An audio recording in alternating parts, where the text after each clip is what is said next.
Oke guys, welcome back to my channel Alvan Marketing of Nissan Cibubur.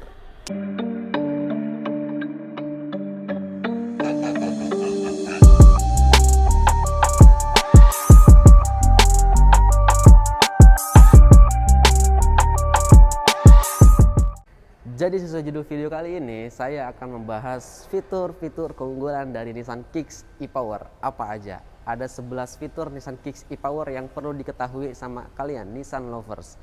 Apa aja fitur-fiturnya? Kita masuk ke dalam mobilnya aja kalau gitu, biar kita lebih enak membahasnya. Oke, jadi fitur-fitur Nissan Kicks itu apa aja sebenarnya? Ada 11 ya guys ya. Ada 11 untuk Nissan lover tahu, itu banyak sekali fiturnya. Tapi kita akan menyebutkan 3 dulu di video kali ini. Karena kalau untuk membahas 11 semuanya kepanjangan nanti videonya. Kita bahas 3 dulu yang mana ini fiturnya sudah sebenarnya umum. Di mobil-mobil yang lain juga harusnya ada ya. Tapi kita akan membahas ini di fitur mobil Nissan.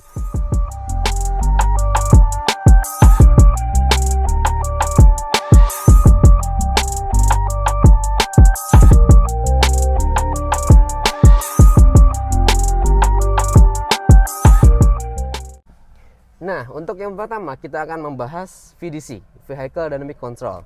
Kebetulan mobil ini tuh sudah desain canggih dengan pengereman 3 jenis, yaitu ada ABS, Anti-Lock Braking System, ada juga EBD, yaitu Electrical Braking Distribution, dan ada juga satu lagi itu BA, Braking Assist, Brake Assist ya, satu lagi. Jadi 3 itu sudah dilengkapi di mobil ini semua.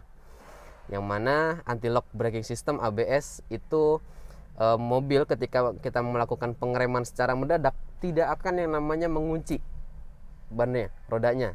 Kan kalau misalkan nggak pakai ABS, dia begitu kita jalan terus ngerem mendadak dia ngunci, yang mana akhirnya dia akan slip roda antara roda dan jalanan.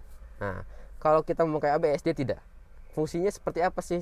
Cara kerjanya untuk ABS itu dia akan melakukan pengereman berkali-kali dari si pengeremannya, dari remnya ke roda.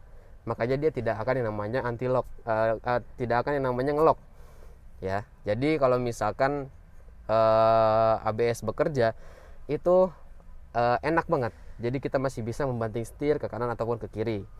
Nah, kalau untuk EBD itu dia Electrical Braking Distribution, yang mana mobil ini akan menyesuaikan nih, membutuhkan pengereman yang roda yang mana nih, bahkan bisa 4-4-nya loh, dari depan, kanan kiri, dan belakang juga kanan kiri. Jadi dia akan mendistribusikan pengereman mana nih, roda yang mana nih yang memerlukan pengereman lebih kuat, seperti itu. Misalkan kita mau belok ke kiri, otomatis ketika kita mau belok ke kiri dan kita melakukan pengereman, otomatis dia akan memerlukan pengereman lebih banyak di bagian kiri. Nah, jadi mobilnya pun akan menyesuaikan ke bagian kiri. Begitupun sebaliknya sebelah kanan.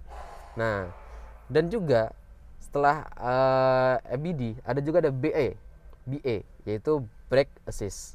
Yang mana Brake Assist ini berfungsi ketika kita menginjak pedal gas, mobilnya berjalan gitu kan. Tiba-tiba kita melakukan yang namanya kaget.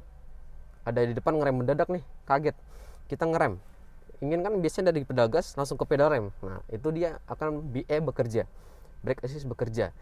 Kita hanya menginjak pedal gas, pedal remnya sedikit, dia akan melakukan penambahan dari gaya kita menginjak pedal remnya. Jadi kita hanya menginjak sedikit, dia akan menambahkan seperti kita menginjak dalam, seperti itu. Nah, makanya Brake Assist bekerja. Dan kita bahas balik lagi ke VDC, oke? VDC, Vehicle Dynamic Control, bekerja seperti ketika kita berjalan cepat di jalanan dan kita tiba-tiba ada keluar mobil dari atau kendaraan lain atau objek apapun dari gang, kita kan kaget ya. Kita pasti akan ngerem mendadak. Ataupun di depan kita nih mobil ada ngerem mendadak, kita kan kaget. Kita ngerem mendadak. Nah, di situ BA bekerja dan juga ABS bekerja. ABS bekerja, kita kan pasti mau banting mobil ke kanan ataupun ke kiri untuk menghindari objek tersebut. Nah, ketika kita banting mobil ke kanan, otomatis kita juga harus membalikkan mobilnya ke kiri agar tetap di jalanan. Kalau enggak pasti nabrak keluar jalanan dong. Nah, ketika kita membalikkan ke jalanan, kalau tanpa VDC, mobil itu pasti akan yang namanya bagian ekornya itu ngebanting keluar. Tapi kalau kita pakai VDC, itu mobil kita balikkan ke kiri lagi, itu bisa. Jadi ABS, PA, ABD di situ semuanya bekerja. Nah, VDC pun jadi tambahannya, anti slipnya seperti itu untuk membalikan mobilnya ke jalanan yang seharusnya. Nah, yang kedua kita membahas yaitu HSA, Hill Start Assist. Hill Start Assist ini sebenarnya juga udah banyak ya mobil lain juga yang pakai. Yang mana kita tahu Hill Start Assist ini dilakukan ketika kita ada kondisi menanjak. Kondisi menanjak nih, mobil kan kira-kira nanjak terus macet gitu kan. Kita nanjak terus macet. Nah, otomatis kita harus ngerem dong. Dan dari ngerem tiba-tiba jalan lagi. Kita harus balik lagi dong pedal kaki kita ke pedal gas. Nah, kalau tanpa HSA, mobil biasanya akan mundur dulu. Baru kita bisa jalan lagi.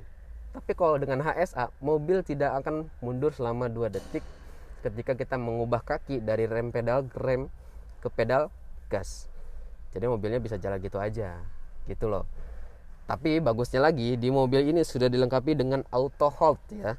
Jadi ada auto hold di sini bisa dilihatkan. Nah, ini ada parking elektrik dan juga ada auto hold. Jadi ketika penanjakan kita nggak perlu khawatir mobil akan turun ke belakang, mundur ke belakang seperti itu.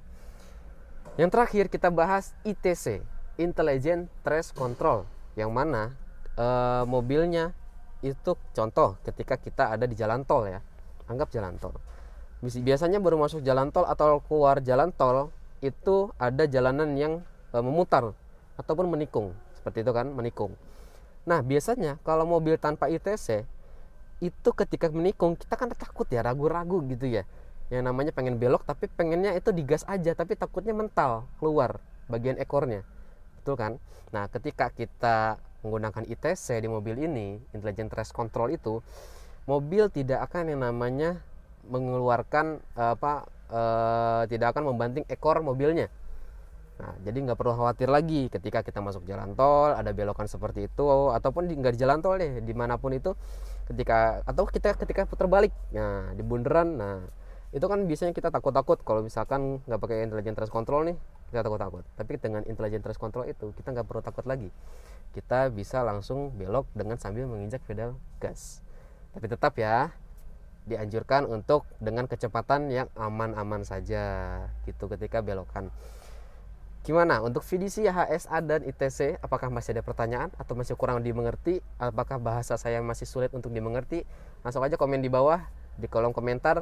Like kalau kalian suka video ini, jangan di dislike kalau nggak suka. Tapi dislike aja nggak apa-apa deh kalau nggak suka ya.